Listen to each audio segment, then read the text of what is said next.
Hi guys, so I'm currently sitting at the park underneath a tree and I am just having some mommy me time, and I just felt it on my heart to come on here and just speak.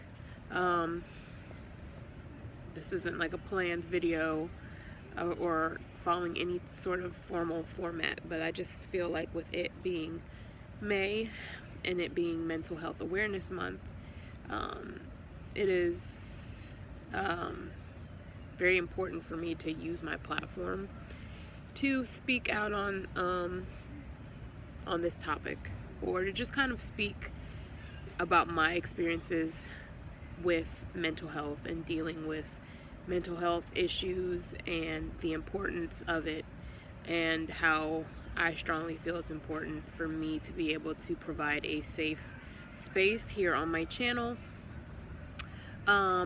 So I'm not gonna go too in depth about like my history with mental health or anything like that. I may be open to doing that in future videos, but for this video I wanted to just kind of come on here and just speak what's on my heart. So basically, I have struggled with anxiety since I was around 8, I want to say. That's when it started. And it is an ongoing battle. I still struggle with it today. And it's not easy at all. It's definitely not easy. But I will say, I went to therapy for the first time in October. And the military, my insurance provided 8 sessions, so I did my 8 sessions. I completed my 8 sessions, so I'm not currently in therapy. But if I had the time right now to do it before I change locations, I would. Once I get established in my new location, I definitely would do it again. And I wanted to talk about that because even in 2019, sometimes therapy has this stigma around it that, like, if you go to therapy, there must be something really wrong with you, which is not the case. I feel like I would recommend therapy to anybody, no matter what walk of life you're in, no matter what stage of life you're in, no matter if things are really good, really bad. I would recommend it to everyone. I would say it really benefited me and opened my eyes, because as someone who has I have my bachelor's degree in psychology, so for years I tried to kind of psychoanalyze myself and do my own self-assessments. And if you've ever tried to do that, you know that it really doesn't work. You obviously have a very biased perspective because you're talking about your own self and you're trying to heal yourself or fix yourself. And it's virtually impossible because you will always come up with excuses or try to dumb down the situation to something that it isn't, or water stuff down, whatever the case may be. I think it is truly important to talk to a professional who is going to provide you with an unbiased perspective. And just more importantly, the sun is like really bright even though I'm under this tree. But more importantly, just listen. I think that was one of the things that I enjoyed the most, was I felt like I just had someone to listen to me and not judge me. And you may have friends, family that you feel like you can talk to, but sometimes it's hard because even with them, even if they try to present themselves without bias, they're going to be a little biased. They have personal feelings attached to you. So in light of it being Mental Health Awareness Month, even though I feel like mental health is just something that we should highlight all year round, and place importance in our lives. You know, we do stuff to make sure we're physically healthy, but are we doing the things we need to make sure that we're mentally healthy? And it's really hard in this society, and I would say for my generation or my age group, I'm 26 years old.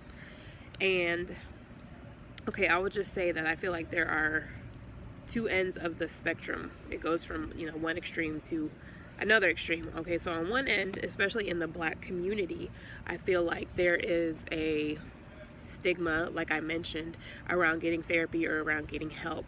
Like growing up, like we didn't talk about anxiety. Like I didn't even know what that was.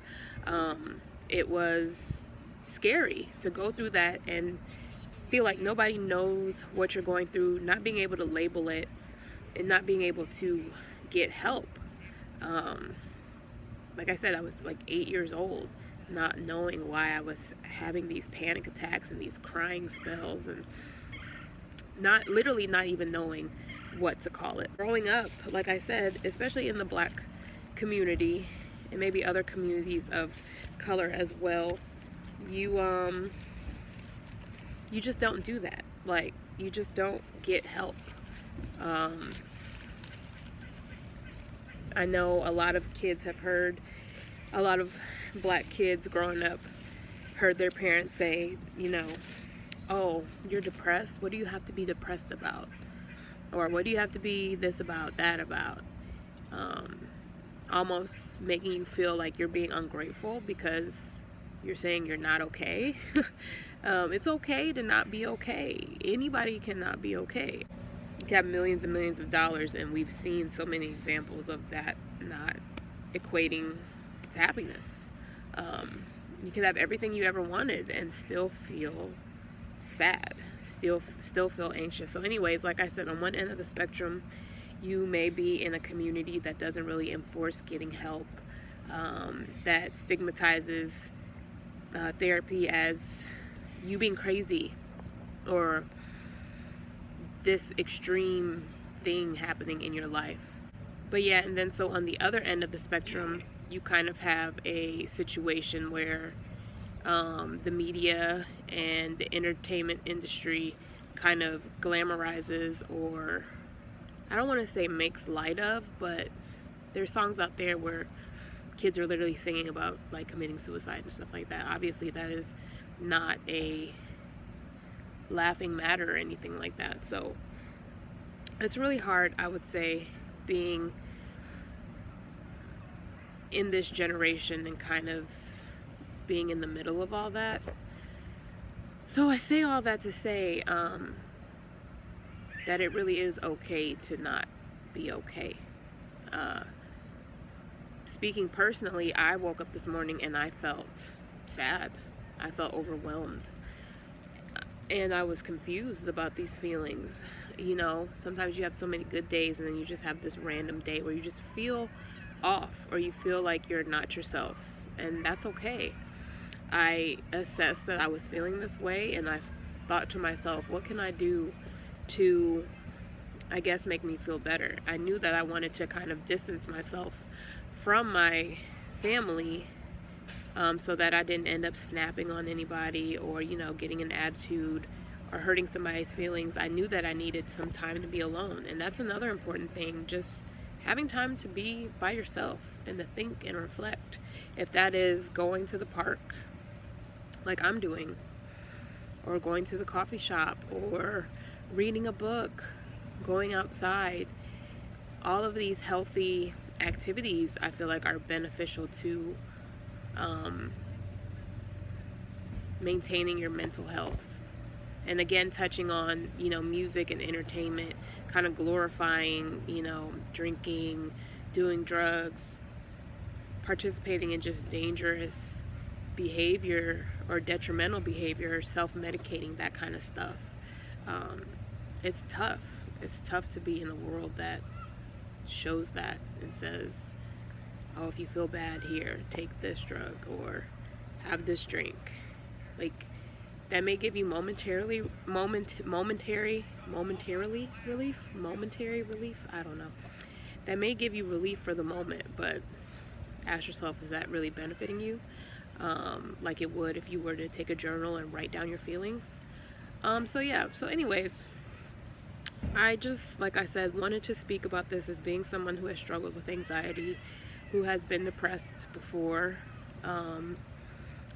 another thing I really, really want to uh, talk about, or touch on, that is extremely important, is postpartum depression. I had 3 kids, or I have 3 kids, but after I had each kid, I had postpartum depression, and it increased with each kid. So I had other factors going in that contributed to the depression afterwards, like moves and being apart from my husband and stuff like that. And after my 3rd child, Amethyst, I felt like I wanted to jump off of my roof. Like, that's how I felt. I felt like I wanted to feel some sort of physical pain to kind of make sense of the emotional pain I was feeling, if that makes sense. And yeah, it's something that is talked about, but I feel like it's not talked about enough. I feel like as far as men, as far as, you know, partners, when it comes to pregnancy and stuff like that, you go to Lamaze classes and stuff, and all this stuff that teaches you what to deal with during pregnancy and how to deliver the baby, but then, like, the men are clueless when it comes to after the pregnancy and after the baby is born, and this postpartum depression. Like, my husband, he didn't know what to do. And it's so hard when you're going through that to explain that to your partner. Like, that's the last thing you're thinking about. You're thinking all these thoughts. So that is important as well. Postpartum depression is real. It's very real. It's very scary. It's very dangerous. So I want my channel, because I just feel like whenever you have some sort of platform, you need to be able to use it for good, or to spread awareness, or to have it be a safe space. That's what I want my channel to be. And on social media as well. If anybody, you know, if you watch my videos or anything, if you come across this and you just want to talk to somebody, I know how it feels and how beneficial it can be to just speak to someone. So my DMs are open. I'm open to talk or to listen, and just kind of be there for each other. I mean, that's really what we need at the end of the day, is to be there for one another and to be in safe spaces. I don't ever want any type of negativity or hate or anything on my channel or on any of my social medias. And I just want to be able to, I guess, virtually hug anyone who needs a hug, or be there for anybody that just needs someone to be there. So yeah, so that's basically all I wanted to talk about. Like I said, it was on my heart, so I felt like it was only right. So I will get back to my regular videos hopefully sometime soon. Your girl has just been so busy with, like, life with 3 kids. I kind of want to do more of the vlogging and showing, like, everyday mom life and life with having, you know, a husband who's in the military. I know I did vlog Timber back in September, where I vlogged every day. Thinking about maybe vlogging every day in June. So what would that be? Vloon. Because we're going on vacation the first week of June, so I think that'll be exciting. And then we're having a lot of transitions happen in June, so I might try and film that process. But yeah, once again, I just always want to thank y'all for watching me, and I feel like if this video resonates with just one person, then it was well worth making. So yeah, I love all you guys. Stay positive. Know that someone out there knows that you matter. I know that you matter, and I'm open to talk. I'm open to listen. Just send me a message, leave me a comment, and yeah, I'll catch you guys in the next video. Bye.